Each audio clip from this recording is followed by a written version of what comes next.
আসসালামু আলাইকুম গাইস, সবাই কেমন আছেন? আমরা এখন এলাকার পোলাপান মিলা ইফতার করার জন্য রওনা দিছি। তো আমরা এখন যাচ্ছি দেলদুয়ার দিয়া এলাসিন হইয়া গুনাপাড়া নদীর তীরে ইফতার করার জন্য রওনা দিছি। তো সবাই পাশে থাকবেন, দেখবেন যে এলাকাটা কীরকম, নদীর তীরটা কীরকম।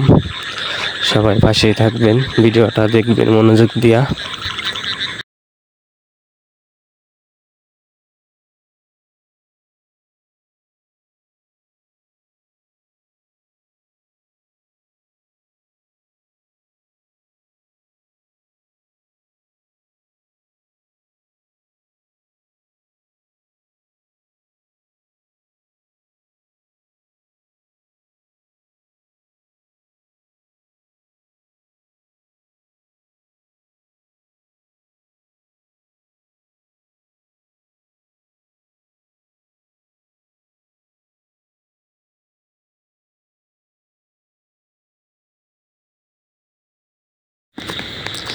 আমরা এলাকা থেকে 4টা বাইক নিয়ে বের হয়েছি।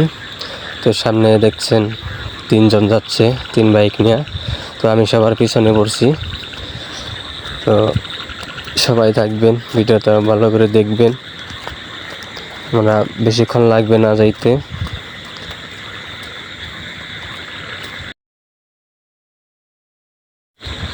অবশেষে আমরা নদীর তীরে আসলাম। এটা হচ্ছে গুনাপাড়া এলাকা। এই এলাকার নাম হচ্ছে গুনাপাড়া। তো ভিউটা অনেক সুন্দর, সবাই ছবি তুলতেছে এবং ইফতারের আয়োজন করতেছে অনেকজনে। তো ওই জায়গায় ইফতার করব, ওই জায়গায় পলিথিন বিছাচ্ছে। তো ভিউটা অনেক ভালো, আপনারা চাইলে এই জায়গায় আসতে পারেন ইফতার করার জন্য অনেকেই।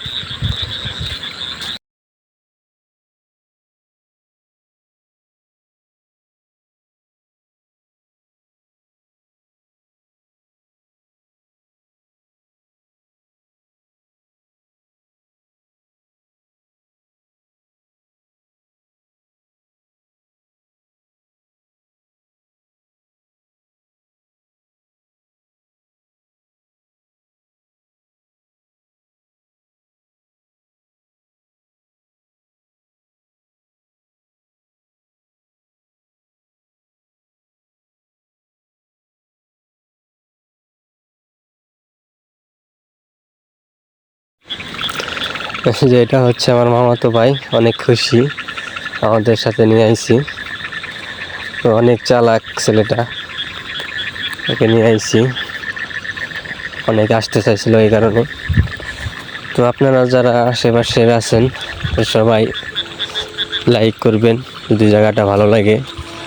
আর অবশ্যই আপনারা যদি কোনো জায়গায় ইফতার করতে যাইতে চান, তো এই জায়গায় আসবেন, অনেক সুন্দর ভিউ। আশা করি আপনাদের অনেক ভালো লাগবে এই জায়গাটা।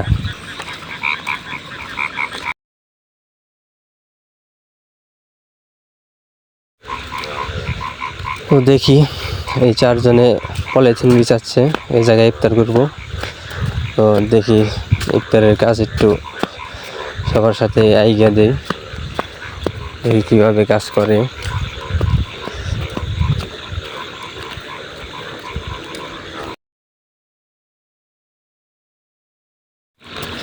ছোট ভাইটা অনেক নাচানাচি করতেছে।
এই তো আমাদের কাজ প্রায় শেষের দিকে, ইফতারের আয়োজন প্রায় শেষের দিকে।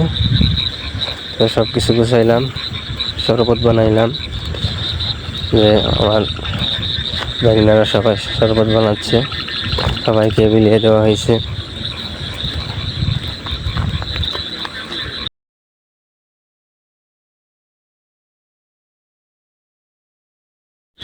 তো আজকে সব কিছুই আনা হয়েছে, কিন্তু আপনার শসা এবং লেবু কাটার জন্য বোর্ড আনা হয় নাই। এই কারণে আমার এক ছোটো ভাইয়ের মোবাইল ফালাইয়া মোবাইলের উপরে কাটতেছে। কি বলবো, বোর্ডটা আনতে ভুলে গেছে।